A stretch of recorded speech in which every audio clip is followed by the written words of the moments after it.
And we're rolling. Good morning, everybody, and welcome to Friday, live from the hood of my Jeep here. Outside, it's a beautiful morning, about 65 degrees or so. Gonna be a nice day until the rains come in, so get out early if you can, and enjoy the weather before it turns nasty. Little review. So we're talking about Newton's laws. Today we're gonna do the third law. Newton's first law: an object at rest remains at rest unless acted upon by an unbalanced force.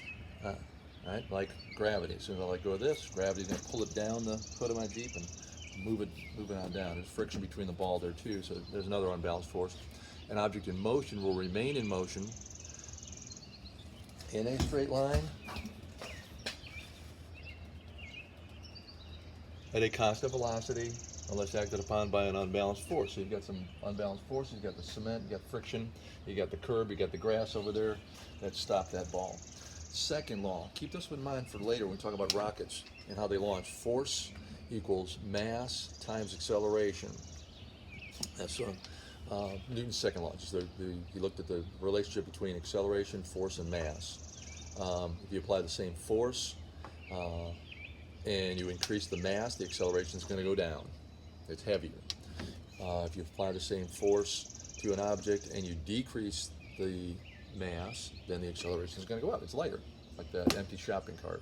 If you increase force, if you push it harder with the same mass, the acceleration is going to go up. That's common sense. You apply more force to the gas pedal in my Jeep, I apply more force to the wheels, it accelerates. Okay? Or you're pushing on something harder, if the mass stays the same, the acceleration is going to go up. All right, so third law today. For every action force, and I emphasize the word force, there is an equal and opposite reaction force. Okay? A lot of people think that, well, action, reaction. I take an object like that soccer ball and I roll it down the driveway. The action is, or let's talk about baseball. Okay? The action, it's action. It's not action, reaction. It's not that the action is that I hit the ball. The reaction is that the ball goes forward. Okay? He's talking about forces. So equal and opposite, the action force is applied to the ball. At the same time, the ball is applying force to the bat. Okay? And then the ball moves off because we'll talk about why that in a second. So they occur in pairs. Okay? Force pairs. I'm standing on the ground. I'm pushing down on the ground. Gravity's pulling me down on the ground. At the same time, Earth is pushing up on me. Okay. If I jump up in the air, why doesn't the Earth go opposite of me? Okay. Well, that's because of mass. Okay. The Earth is a lot more massive than I am, so the reaction force pushing on me forces me to go up, and the Earth doesn't move in essence. Same thing is going on with the baseball. The baseball doesn't have much mass. The bat's mass is more than the ball, and I'm included in that mass as well, because as the ball is being struck, I'm standing on the ground, so I've got all this mass included in that I'm putting into the ball, or the force into the ball. So the ball is hit by the bat. That applies force to the ball.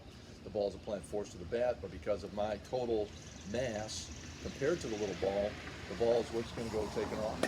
Not that way. Oh, sorry.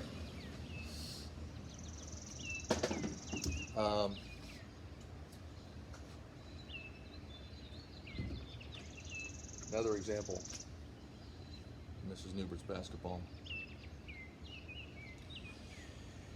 We're going to pound this.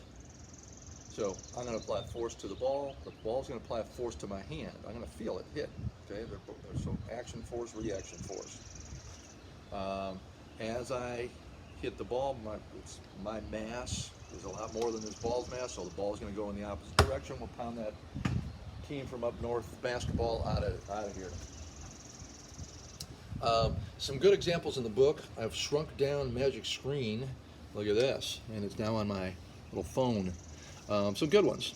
Okay, this guy's on a vaulting horse. Let me get it on the screen there so you can see it. On the vaulting horse, his weight is It's based on gravity pulling him down onto the horse. That's the action force. The reaction force is the vault pushing up on him. Okay. The doggy pushing down on the earth. Okay. Action force is the dog pushes on the earth. Reaction force is the earth pushes up on the dog. The dog has a lot less mass than the earth, so it goes upwards to get the frisbee. All right. So these action forces happen in pairs. This is another one of my favorites. We're going to go paddling later today, I believe, before it rains. Action force, reaction force. Action force is the paddle pushing on the water. The reaction is not that the boat goes forward. The reaction is the reaction force of the water pushing back on the paddle. Remember, they happen in pairs.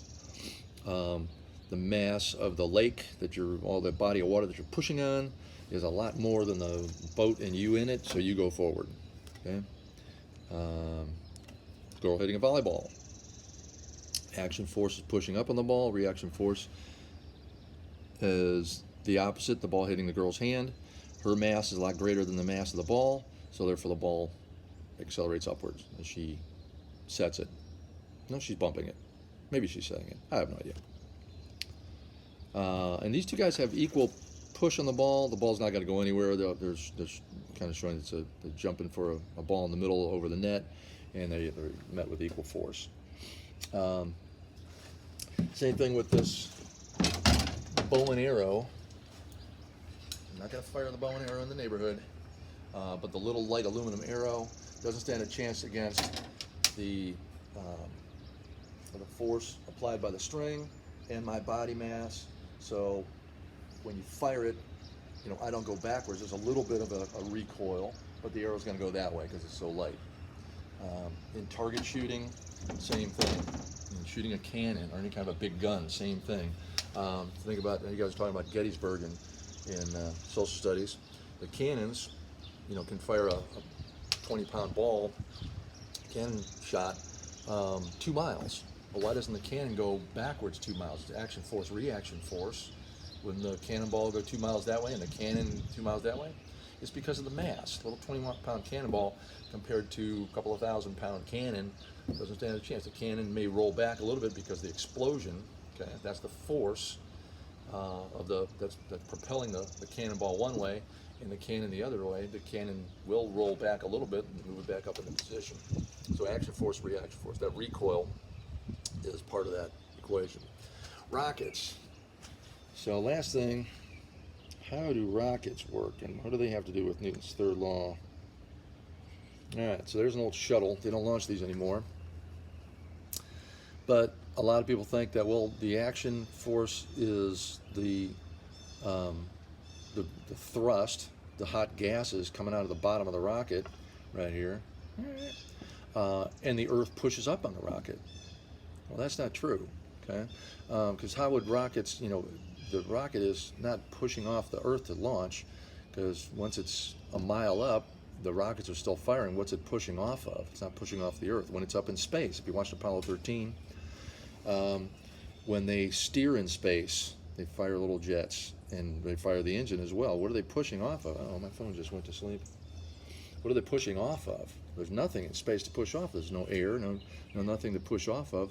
That's a pure example of action force, reaction force up in space again. What is happening inside the combustion chamber, right here where that hot gas is being ignited? Action force is pushing down, expelling those hot gases out of the bottom, kind of like the cannonball being shot out of the end of the cannon. The other direction in the combustion chamber, those hot gases are pushing up on the rocket. Okay? It's like a balloon. If you take a balloon and blow it up and let it go, it flies all over the place. It's not that it's pushing off the air. It's not that it's pushing off the air. It's that the air is being expelled out of the one end of the balloon, like this rocket. Inside the balloon, it's pushing on the front leading edge of the balloon, on the inside, pushing on that side of the rocket. So action force, reaction force there. All right, so a little bit about rocketry and how it relates to this law. There's an example, I know I posted yesterday that example of the guys in the International Space Station discussing Newton's third law. I posted it again today. If you haven't had the chance to watch it, please watch it. It's a great example of Newton's third law. and how it applies. Oh, I wanted to mention Newton's second law. Back to the rockets for a second. So how does a 10 million pound vehicle launch off of Earth with gravity pulling it down because of its huge mass? As that fuel is being burned,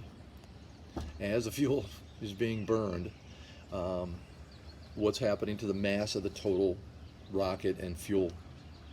What happens? What's going on with the total amount of mass in the rocket? You're burning fuel about 500 gallons per second. If you're burning 500 gallons per second, your mass is going to go down. You're applying full force. They put the pedal to the metal, and they light the candle. They put the pedal to the metal. You just full power, full thrust. Well, force is the same. Mass goes down. Acceleration must go up. Okay, you're lightening the load so that it starts to accelerate. And the more fuel you burn, the less mass the rocket has, and the faster you go. You keep accelerating. Steering in space, I mentioned. Back to that too. On Apollo 13, they had to do some course correction and maneuvering in space. There's little jets left and right. If you're firing a gas jet to the right, the rocket goes to the left. If you fire a little jet engine up, the rocket tips down a little bit. So steering in space is nothing to push off of. It's pure action force, reaction force. All right. Well, you guys have a good weekend. It's the last week, school next week. Sorry we don't get to see you guys off. But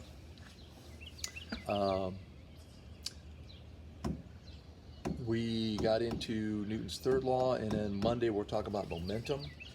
We'll have some demonstrations for that and a review sheet for Monday. And then I'm going to give you a chapter test. It's going to be open book test next week. And that'll be your final grade. That'll be it for the year, guys. It's a crazy way to end it. Never had to do anything like this before. It's been pretty challenging, and so for you guys too. So we're getting through it. So one more week, and then it's summer. All right, guys. So have a good weekend, and see you soon. Go Buckeyes.